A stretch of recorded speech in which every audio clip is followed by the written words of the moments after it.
Confronted my ex about their refusal to do me one favor after years of helping them, and now our co-parenting balance is on the brink. My name is Jenna, I'm 30 years old, and 5 years back, my now ex-husband Greg, 38, and I split up. We have 2 incredible kids together, Louisa, who just turned 9, and Ted, age 7. Despite the end of our marriage, we've managed to co-parent better than I ever dreamed possible. The divorce itself was amicable, my heart was content with our 2 children, but Greg was set on more, and not even therapy could bridge that gap. So, we went our separate ways. There's no drama, no child support, everything an even 50-50. If either of us ever needs to switch a custody night or handle a schedule curveball, it's a non-issue. The whole goal is to keep Louisa and Ted's lives as normal as possible. Greg moved on and remarried Tessie, also 38, about 4 years ago. They have a little boy together, and there's another baby due any week now. On my end, I found love again with Luke, 36, we're getting married in February. He's been in my life for 3 years, and in my children's world for 2, and last year we all moved in together. The way we navigate all this is mostly through a group chat, cordial, purposeful, just about the kids. The only hard rule we made when we started dating again was that new partners would meet the other parent before meeting the kids. That actually went super smoothly for both of us. I tend to step up whenever their household needs stability. When Tessie and Greg got married, it just made sense for Louisa and Ted to stay with me an extra week for their honeymoon, plus 1 more so the new family could settle. I did the same thing again after their first baby was born. I kept my children for about a month so everyone could adjust, but we made sure to visit so they could see their new brother. Recently, at one of Louisa's games, Tessie told me when her C-section for their next child was scheduled, a date that falls during their custody week. I was thrilled for them and told her, of course. I'll keep the kids that whole week and then for my usual week as well. Once you're back on your feet, we'll switch back to our regular schedule. She hesitated, then asked if I could possibly keep them for yet another week, to give them a whole month again. I didn't expect they'd need that much time. Second babies are typically easier transitions, but C-sections are no joke. I agreed, told them I'd love to have the kids, and mentioned that Louisa and Ted would still get plenty of chances to visit and bond with their new sibling during that time. Meanwhile, Luke and I put the final touches on our honeymoon plan, a big one, 3 weeks in all. I know it sounds extravagant, but it's a dream trip for us both, something the kids wouldn't really appreciate, so the honeymoon is the perfect moment. The practical part? We're getting married on a Saturday during my custody week, then the kids would go to Greg's for his week, then stay for my custody week in their next week. So, in total, Greg and Tessie would keep them for 1 additional week of my time plus 1 extra evening. Here's where things get complicated. My family isn't close, my parents and grandparents passed away young, and the aunt and uncle who raised me retired far away. I do have friends who can help out in a pinch, but given how often I've stepped up for Greg and Tessie, I saw absolutely no issue in asking them to watch Louisa and Ted for a week. There was even precedent. I texted Greg the basics and emailed a detailed plan with dates, times, locations, everything he needed to get a hold of us if there was an emergency. Days passed, with no word. Then, an email finally arrived, one that Luke and I now half joke and half resentfully call the manifesto. This thing was epic, rambling, circular, and weirdly part written by ChatGPT, with the basic message being, no, they can't do it, and more importantly, they're tired of always being dumped on with extra childcare. Something inside me snapped at that. Maybe it was their tone, or how they acted as though I'm always offloading the kids onto them. So I did what any petty, spreadsheet-loving mom would do. I spent hours combing through 4 years of texts, logging every time either of us had asked for extra help. When I was done, my little Excel masterpiece told the truth. Greg and Tessie have asked for 87 extra nights, across 52 different times. Me? 8 times, totaling 12 nights. No, I never showed them the spreadsheet. But let's just say, it was a solid reality check for my own sanity. My closest friends are split. Some say I should flatly refuse to keep Louisa and Ted during their next baby's newborn weeks, to show I'm done being used. But that's not me, I won't take it out on my kids. I love being with them. Still, I do a lot of little, extra things for Greg and Tessie. Things that sometimes make their lives a little easier, but they take for granted. All those extra courtesies I've given them, those are about to end. I'll still do as I promised and have the kids during Tessie's recovery, but after this, the absolute nerve of them refusing the one thing I've ever earnestly asked for, after all I've done, was my last straw. Most people say I'm being too lenient, but a few warn me that if I draw a hard line, it could destroy our co-parenting balance, and that would only hurt Louisa and Ted, the only thing that truly matters to me. That's what keeps me up at night, it's all I care about. So now, I'm stuck, staring at the ceiling, wondering what my next move should be. Update 1. I was overwhelmed with everything that had happened, especially after realizing just how much I'd been taken advantage of. My friends kept telling me to just let it go, but deep down, I knew it was time I introduced Greg and Tessie to my good friend, reality. I never fully mentioned this before, but Greg and I go way back. He's been part of my life since I was 4, ever since we moved into his mom's neighborhood. We were always friendly, and eventually we started hooking up when I was in college. That's when I got pregnant. To his credit, Greg absolutely stepped up. He married me, took care of us, paid for everything, and even covered my college while I finished my degree. Before any of that, he was a genuinely good guy and a real friend. I guess over the years, people may have thought I took advantage of him until I started making more money myself. The truth is, I filed for divorce, not him. He offered therapy, said we could try and make it work, but I just couldn't ask him to do that. There was always a kind of reciprocity between us. After the divorce, he helped me a lot with the house before I got together with Luke. He'd mow the lawn, clean gutters, fix appliances. Of course, that kind of help stopped after a while, but it was never just one-sided. Everything wasn't some thankless routine either. Before the manifesto, they were always grateful, genuinely thankful every time I helped. That felt good. But now, living in the post-manifesto era, I don't get that joy. I can't keep bending over backwards just because he was good to me once. After what happened with the manifesto, I got mad at myself and promised to finally respond. Just as I was psyching myself up, Greg called. I was amped, so I answered. He started apologizing, never said it outright, but I could tell Tessie wrote that email in anger because things were overwhelming. He reminded me it wasn't only his son struggling. Louisa was having trouble managing her diabetes, and Tessie misread my email. To think I was asking them to keep our kids during 3 of my custody periods, totaling 6 weeks. Glancing over the manifesto again, I could see where she got that, but honestly, the email was incoherent to begin with. He assured me, 1 week for our honeymoon was fine. They'd figure it out. He admitted the email was completely inappropriate. Unfortunately for him, I wasn't in a forgiving mood. I told him it was one of the most deranged and untrue emails I'd ever read. I asked flat out if anything in it felt true in the clear light of day. He said no. Part of me wanted to tell him to go to hell, never to ask about switching custody times again, not even if they had 5 more C-sections. But I didn't go that far.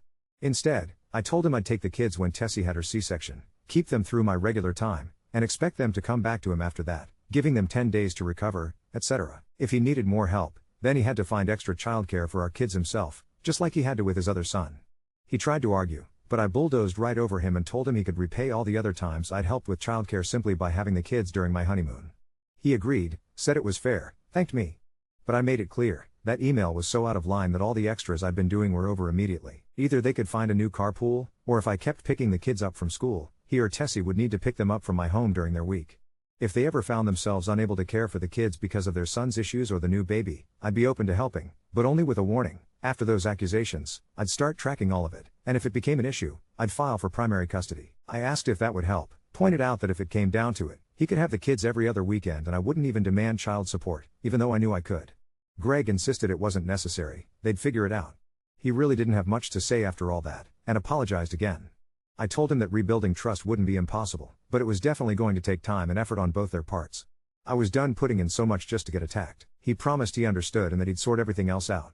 I let him know that since this was just a verbal, i.e., non-legally binding, agreement, if either of them slipped up even once, made outrageous demands, or said anything remotely resembling Tessie's email, I'd bring the hammer down.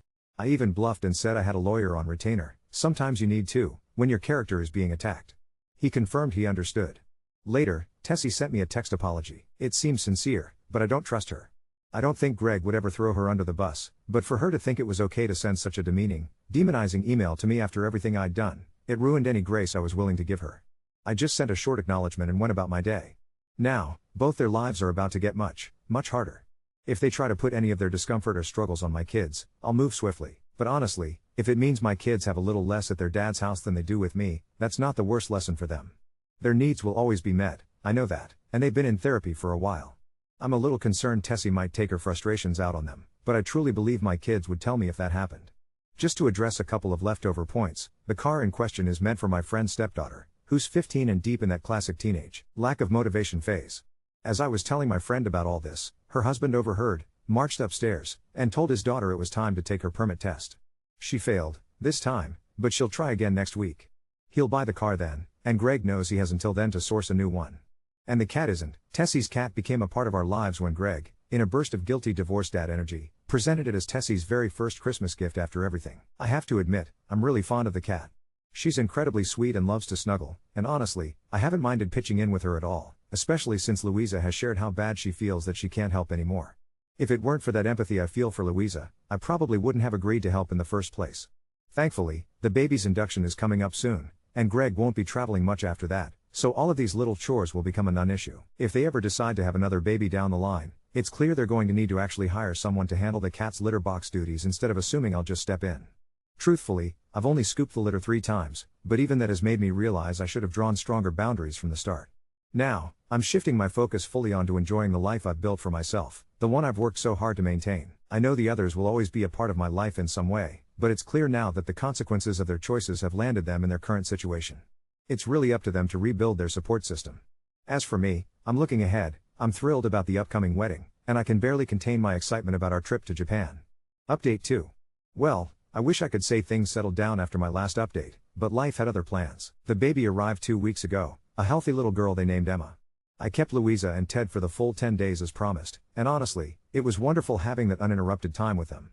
But what happened after they went back to Greg's has left me questioning everything I thought I knew about my ex-husband. It started innocently enough.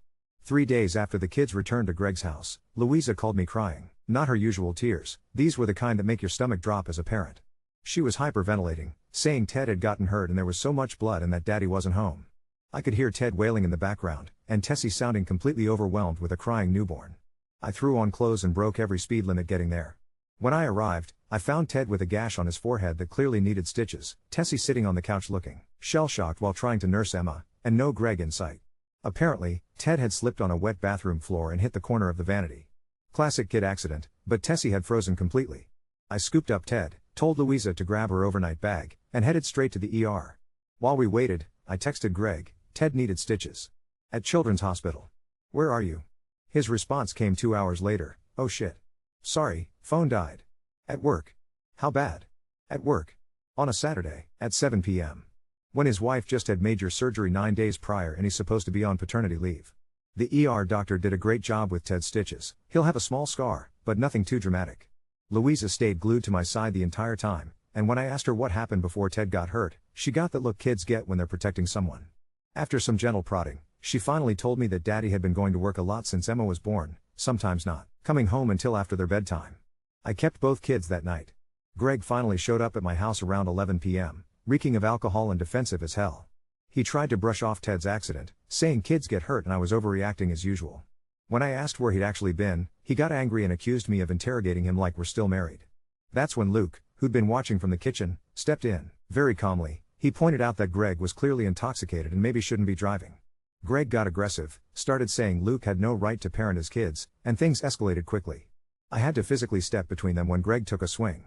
I told Greg he could sleep it off in his car or call an Uber, but he wasn't taking the kids anywhere that night. He left, cursing me out and threatening to call his lawyer about parental alienation. The next morning, sober Greg showed up with coffee and apologies. But here's the thing, I've started paying attention to patterns I've been ignoring. Over the past month, he's been working late constantly. The few times I've picked up or dropped off the kids, Tessie looks exhausted beyond what you'd expect even with a newborn.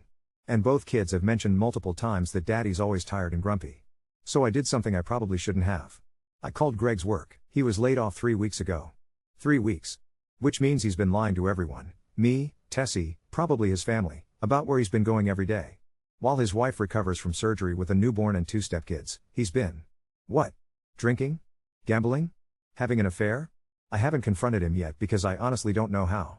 Part of me wants to tell Tessie, but that feels like crossing a line. Another part of me wants to demand primary custody immediately, but mostly, I'm just shocked. This isn't the Greg I knew. Even when our marriage was falling apart, he was never dishonest about the big stuff. The kids are with me for my regular week now, and they seem relieved to be here. Ted's stitches are healing well, and Louisa's been helping Luke cook dinner every night, something that always cheers her up. But I can see the worry in her eyes. She's 9 years old and already trying to protect the adults in her life. Luke thinks I should document everything and file for emergency custody. He's probably right, but I keep hoping there's an explanation that doesn't involve blowing up my children's lives. Maybe Greg's having some kind of breakdown? Maybe he's struggling with the new baby and doesn't know how to ask for help?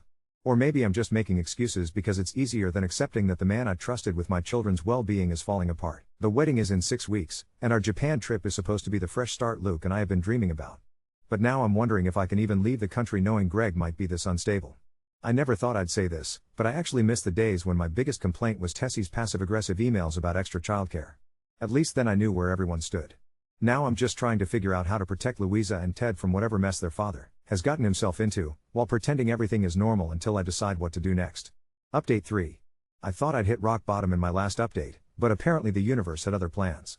What I discovered this week has completely shattered everything I thought I knew about Greg, and honestly, I'm still processing it all. It started when Tessie showed up at my door last Tuesday morning, looking like she hadn't slept in days. Emma was fussing in her carrier, and Tessie herself looked so fragile I was genuinely worried she might collapse on my doorstep. She asked if we could talk, and something in her voice told me this wasn't going to be a conversation about custody schedules. What she told me next still makes my stomach turn. Greg hadn't just been lying about having a job, he'd been systematically draining their joint savings account. Over $30,000 gone in the past 2 months. At first, she thought it was identity theft.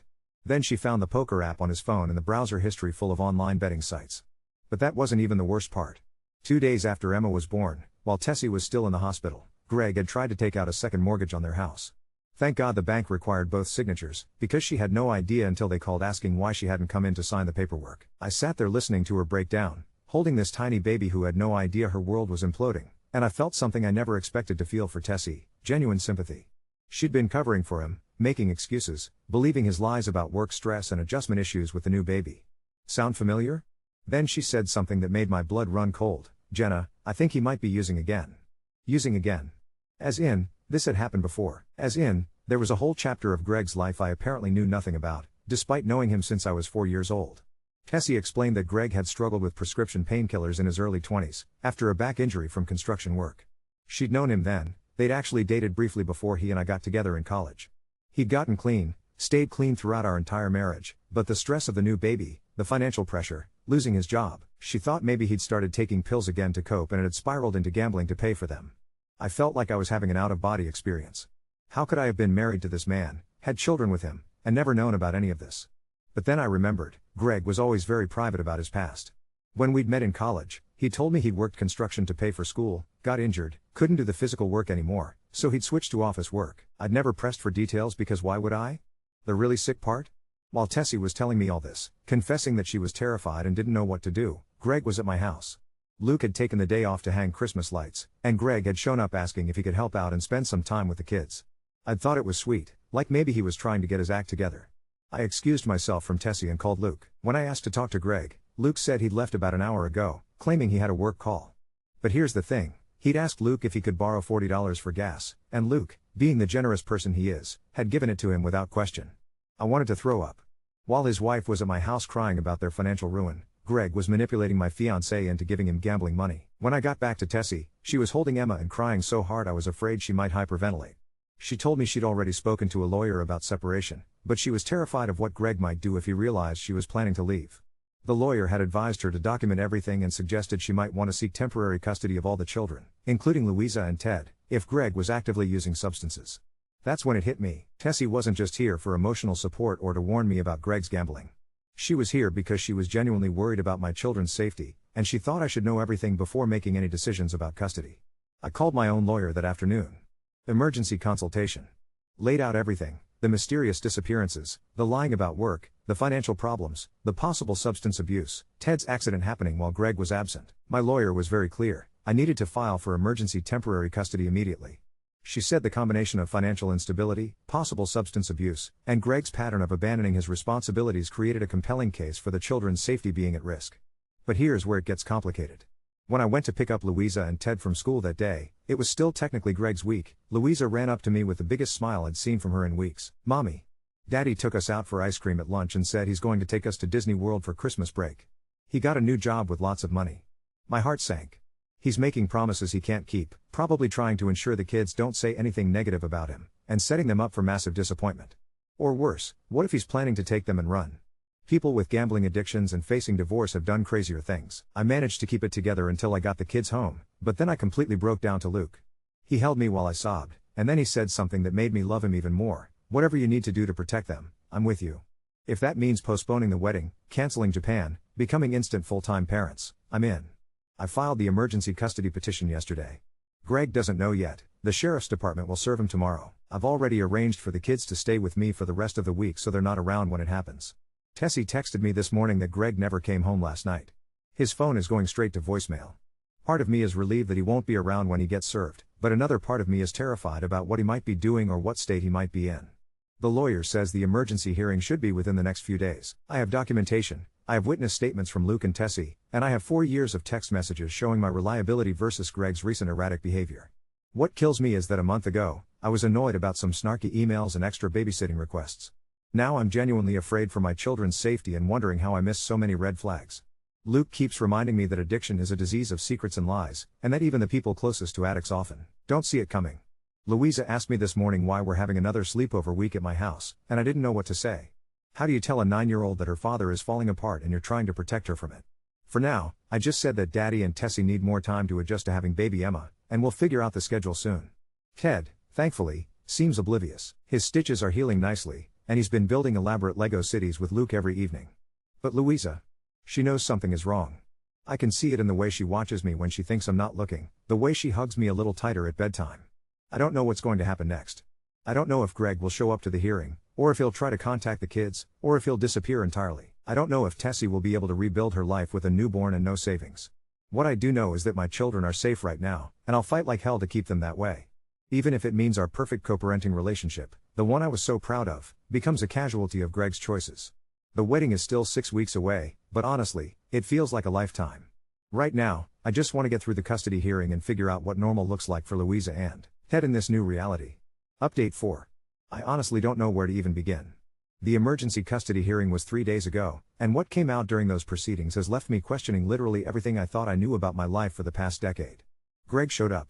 That was my first shock, given that he'd been MIA for almost a week. I half expected him to be a no-show. But there he was, in a wrinkled suit that looked like he'd slept in it, with a court-appointed attorney, because apparently he couldn't afford to keep the lawyer he'd had during our divorce. The man sitting across from me looked like a stranger. My lawyer presented our case methodically: the lies about employment, the financial deception, the gambling, Ted's accident while Greg was absent, testimony from both Luke and Tessie about his erratic behavior. I thought we had everything locked down.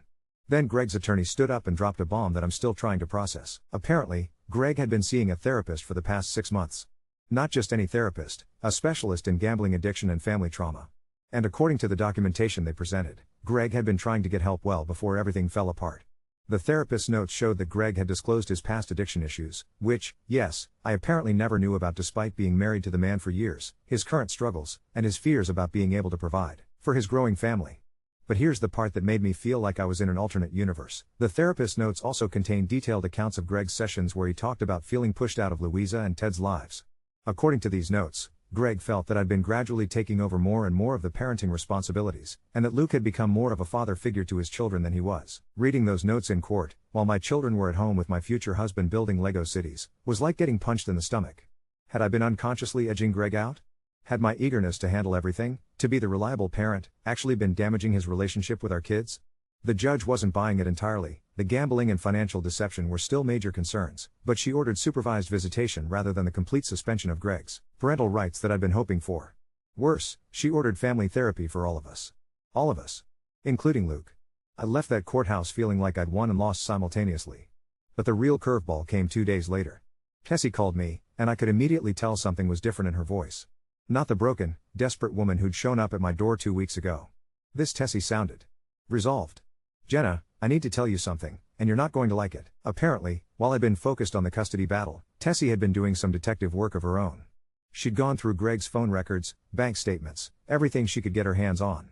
The gambling was real, that part was true. But the amounts were wrong. Way wrong. Greg hadn't blown through $30,000 gambling. He'd blown through about $8,000, which was still terrible, but not the financial catastrophe Tessie had originally thought. The other $22,000? That money had been moved to a separate account. An account that, according to the bank records, had been opened to pay for something called Sunrise Recovery Solutions. A private rehabilitation facility. Greg had been planning to check himself in for intensive gambling addiction treatment, but he'd wanted to have the money set aside to cover his family's expenses while he was gone for 60 days. He'd been trying to handle everything himself, in his typical Greg fashion, without involving anyone else or asking for help.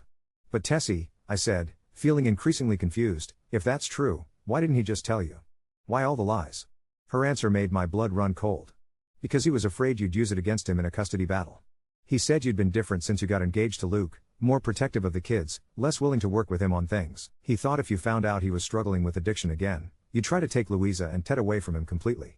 I sat in my car outside the grocery store where I'd taken this call, watching normal people live their normal lives, and realized that Greg's fears hadn't been unfounded. The moment I'd learned about the gambling, my first instinct had been to protect my children by removing them from his influence entirely. I hadn't even considered that he might be trying to get help. There's more, Tessie continued. I confronted him about all of this last night. He came home, Jenna. He's been staying at his brother's place, trying to figure out how to tell me everything without losing his family. We talked for hours. She paused, and I could hear baby Emma fussing in the background. I'm not leaving him. We're going to work through this together, but Greg thinks you hate him now, thinks you're going to try to cut him out of the kids' lives permanently. He's terrified that Luke is going to replace him entirely. I wanted to argue, to say that wasn't true, but sitting there in my car, I realized I couldn't honestly make that claim. Luke had been more present for the kids in the past month than Greg had. Luke was the one helping with homework, taking them to activities, tucking them in at night, and I'd not only allowed it, I'd encouraged it. When I got home, Luke was at the kitchen table helping Louisa with a math worksheet while Ted colored beside them. It was such a perfect domestic scene, and for the first time, instead of feeling grateful, I felt guilty. How did it go? Luke asked, looking up with those kind eyes that had made me fall in love with him. We need to talk, I said. That conversation lasted until 2 in the morning. Luke, to his credit, listened while I explained everything Tessie had told me.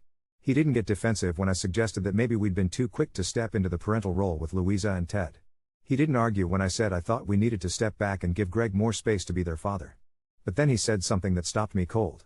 Jenna, I love those kids like they're my own. But if Greg thinks I'm trying to replace him, maybe the problem isn't what I'm doing, maybe the problem is that he wasn't doing enough to begin with. He wasn't wrong. But he wasn't entirely right either. The family therapy session is scheduled for next week. Greg has agreed to supervised visits starting this weekend, and Tessie will be there to help facilitate. I've also arranged for Greg to take the kids to their first session alone. No Luke, no me, just him and Louisa and Ted. I keep thinking about something the judge said during the hearing. The goal here isn't to punish anyone. It's to figure out what's best for these children, which usually means having healthy relationships with both parents. I thought I was protecting my kids, but maybe I was also protecting myself from the messiness of truly sharing them with someone whose life had gotten complicated. Maybe I liked being the reliable parent, the one who had it all together, the one everyone could count on. Our wedding is in 4 weeks, the invitations have been sent, the venue is booked, the dress is hanging in my closet. But for the first time since Luke proposed, I'm wondering if we're rushing into something that might not be fair to anyone, including him. Luke keeps saying he's ready to be a stepfather, that he wants this blended family life with me. But watching him with Louisa and Ted, seeing how naturally he stepped into the father role, I'm wondering if we've been playing house instead of building something sustainable. I don't know what's going to happen next. I don't know if Greg will successfully complete treatment, if Tessie will be able to trust him again, if my kids will forgive me for almost taking their father away when he was trying to get help. What I do know is that this situation has forced me to confront some uncomfortable truths about myself and what I thought I wanted. Being the perfect co-parent was partly about doing right by my children, but it was also about proving I could handle anything life threw at me. Maybe it's time to admit that some things are too big to handle alone, and that being vulnerable enough to share the load, even with someone who's struggling, might actually be what's best for everyone involved. The supervised visit is tomorrow. Greg is picking up the kids at 10 a.m., and I'm going to try something I haven't done in months, stay home and let him be their father without managing the situation from the sidelines. It's terrifying and necessary, and I have no idea how it's going to go.